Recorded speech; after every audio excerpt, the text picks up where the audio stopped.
Welcome back into Talking Fitchburg. It's your council recap with your friend, my friend, everybody's friend, Chad Brecklin. I'm going to keep changing this every time we start. It's your show. It is my show. You have that prerogative. It's everybody's show, and you're everybody's friend, I think. That's the city administrator, everybody's friend. That's if you say so. That's your title now. All right. City administrator, everybody's friend. But the close-up shots, like everybody's friend. Council recap from last night. A couple of things kicking off. We had a couple of proclamations to start the night off. Would you like to comment on those? I'll at least mention that there were 3 proclamations issued. The first was for a week without driving.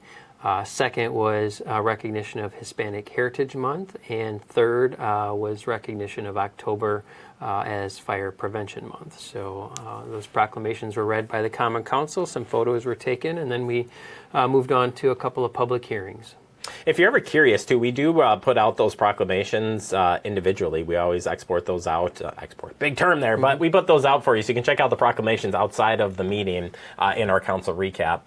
We also had 2 public hearings on the 2 neighborhood plans that ultimately were going to be approved in the evening, which you'll talk about here in a second. Yeah. So we have been working on 2 neighborhood plans, the Greenfield Neighborhood Plan and the South Stoner Prairie Neighborhood Plan. Both of those areas were identified as future urban development areas quite a few years ago in previous comprehensive development related plans under prior common councils.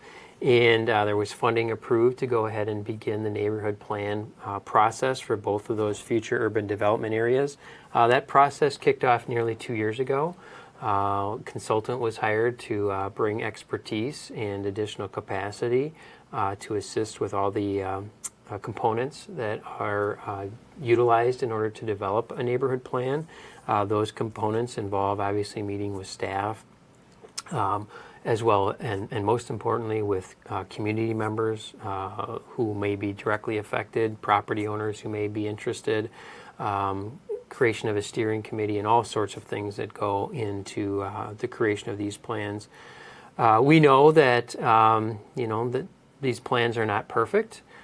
These plans were created to the best of everyone's ability with the available information and resources that we have now.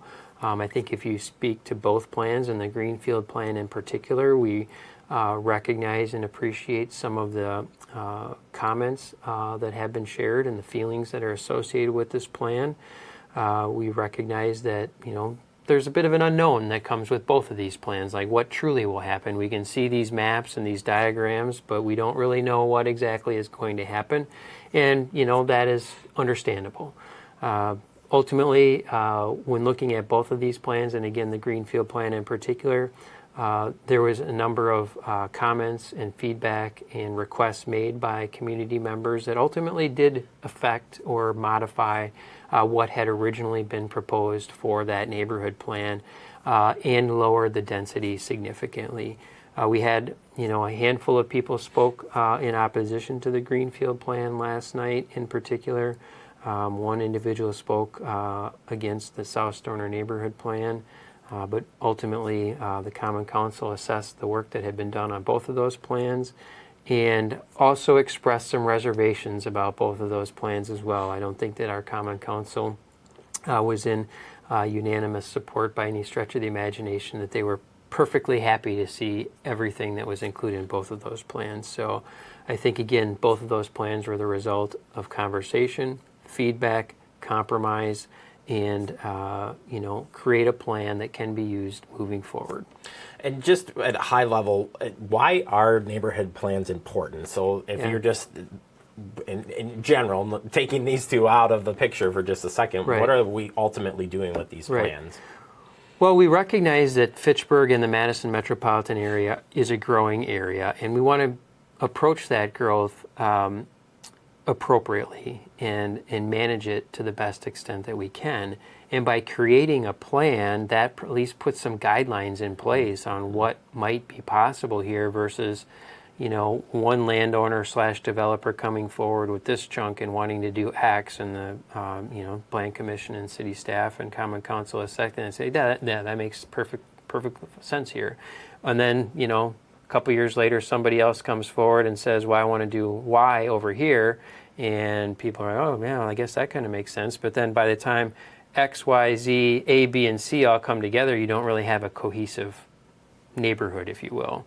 It was piecemeal together. And what these neighborhood plans do is allow, to the best extent possible, not knowing when things will happen and what the situation will be at that time and what will be specifically proposed, but at least puts guidelines in place on how we are desiring to create a more cohesive neighborhood that is thoughtfully planned versus planned in pieces, so to speak. And then if there is any plans moving forward, that ultimately the same processes would apply. Same processes. There would be the regular processes in place of, again, somebody brings a plan forward. Right. They're going to look at the plan and then ultimately would move to develop. Yeah, ideally, if a developer brings forward a plan at this point in time, they've looked at the neighborhood plans and say, I'm proposing this because it aligns with what you already have in your plan. Now, again, could there be, as time goes on, if it takes 10 or 15 years before the first development comes along, the times could be different, right? So perhaps some modification to the plan, could be appropriate. But ultimately, this at least serves as the initial kind of guidelines, if you will, and ideally developers are taking a look at those guidelines if they bring something forward. Appreciate you breaking it down, and if you got any questions, certainly moving forward, you can check in with our planning department or your friend, Chad Brecklin.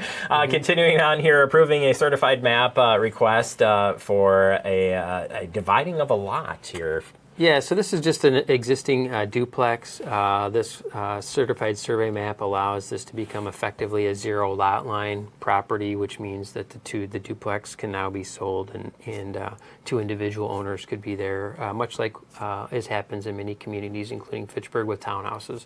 A lot of those are zero lot line townhouses, but it does provide for an ownership opportunity there based on how they're put together. Fantastic. And then approving the final plat request for our Terra Vesta development. I was out there doing some filming yesterday of this area. Pretty crazy that this is it. Yeah. So this is obviously a neighborhood that's been a long time in the making. And then once the construction started, we're probably about 5 or 6 years into the actual construction there. And we're into the fifth and final phase of this particular neighborhood. And it's about 50 lots. Ultimately, Lacey Road is going to connect to Larson Road, and you can see most of the streets are already in now, and it's exciting to see this subdivision and neighborhood coming, to fruition in full. I think there's been a lot of good things that have happened there. It also demonstrates what can be done with utilizing some medium density, higher density, mixed use projects, elementary school. I mean, this effectively is everything. Is a fairly complete neighborhood. I mean, unfortunately, there's not a grocery store nearby, but a lot of things can be accomplished just within this particular neighborhood. Yeah, it looks pretty good, and it ultimately approved. So there you go. Exactly. All right, moving on to Board of Public Works, a resolution to purchase a truck chassis. Yep. My S's are really terrible today. But for a future plow truck, essentially.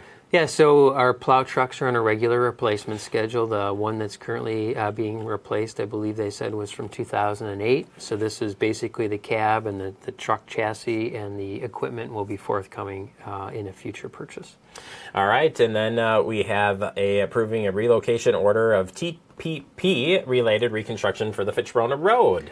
Yeah, so TPP is Transportation Project Plat, and basically what happens in these road reconstruction projects is you look at what, if any, land needs to be acquired, what, if any, land needs some easements, either temporary or permanent, for utilities, landscaping, grading, whatever the case may be. This is a normal component of road reconstruction projects and is ultimately something that was passed last evening. And for that Fitrona Road project, where will that construction happen from, approximately? Yeah, sure. From Nesbitt Road to Tonto Trail is the area under construction. So, and a roundabout is planned for Lacey Road and Fitrona Road. All right, we'll keep you up to date on that. We move on to releasing temporary sanitary sewer easement. This is in the Oak Meadow area? Yeah, a few months back, the land or the zoning was changed from, I think it was medium density to low density to allow for the creation of, I think, 11 or 12 single-family lots. This easement for sanitary sewer had been in there under the kind of the previous plans for that area. Ultimately, this is no longer needed, so the city's releasing it. All right, then we move on to the library board, under library board, but a resolution requesting exemption for the library. This is what I would call an annual, but it was great to get an actual update from Wendy last night. Yeah, this is an annual resolution that is passed effectively because the city funds its own library with its tax levy. It exempts us from needing to pay the county library tax associated with that. In order to exempt ourselves, our Common Council needs to pass a resolution basically saying we're funding our own library. We don't need to pay the county tax. To your point, our library director, Wendy Rawson, did a short presentation on Dane County library standards to inform the Common Council of some of the expected requirements that the county has imposed upon libraries within the county that can prove to be a little challenging for municipalities at times. Absolutely, but we got a beautiful library over there. We have a great library. It was cool to get that update for sure. We move over to a resolution of approving of police vehicles here. Two different pieces here, actually, but overall, what are we looking at? Yeah. I'll take this one first, but it's related to one you're going to get to in a little bit here. But ultimately, this vehicle that was approved for purchase last night is a result of the restructuring that's taking place in the police department. The cost of this vehicle was factored into the cost of this restructuring, which I will again indicate for anybody who's interested, was a net neutral restructuring from a financial perspective, which means the police department is doing this restructuring and shuffling of its positions all within the budget with which it's been provided by the Common Council. So there is no additional cost to what is happening with this restructure. And again, this vehicle was included, the cost of that vehicle was included in the proposal.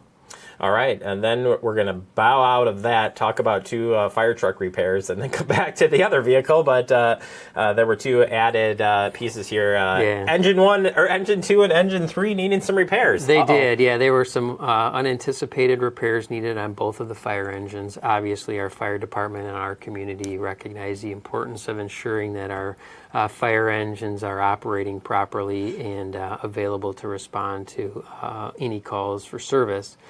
So both of those engines had, I think, a total of roughly $20,000 in of repairs that also required a budget amendment in order to pay for those repairs, since they are now exceeding their equipment repair budget for the year.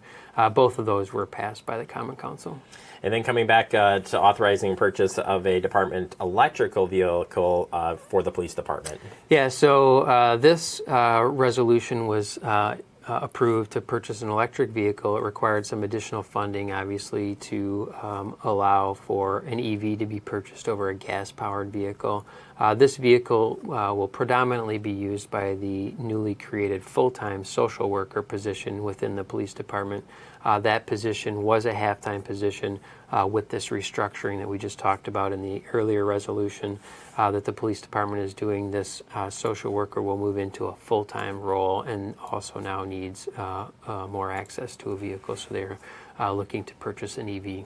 And ultimately, we are continuing to look at EVs across all of the departments, correct? Yeah, we are. We've got, I think, roughly 10 or so EVs in city fleet right now, stemming from our assessing department, our parks maintenance department, our highway maintenance department, building inspection, police. Most 5 or 6 departments now have at least one EV in their fleet. All right. Early returns have been positive. They're cool vehicles. I mean, they're really neat. It's really weird to get in. I was driving Public Works the other day, and they're just like, you turn it on, and I'm like, is it on? It's quiet. Yeah, I had to call and ask them about that. Anyways, next committee of the whole meeting, September 24th. Next Common Council meeting is October 14th. Always appreciate the time, Chad. Thank you.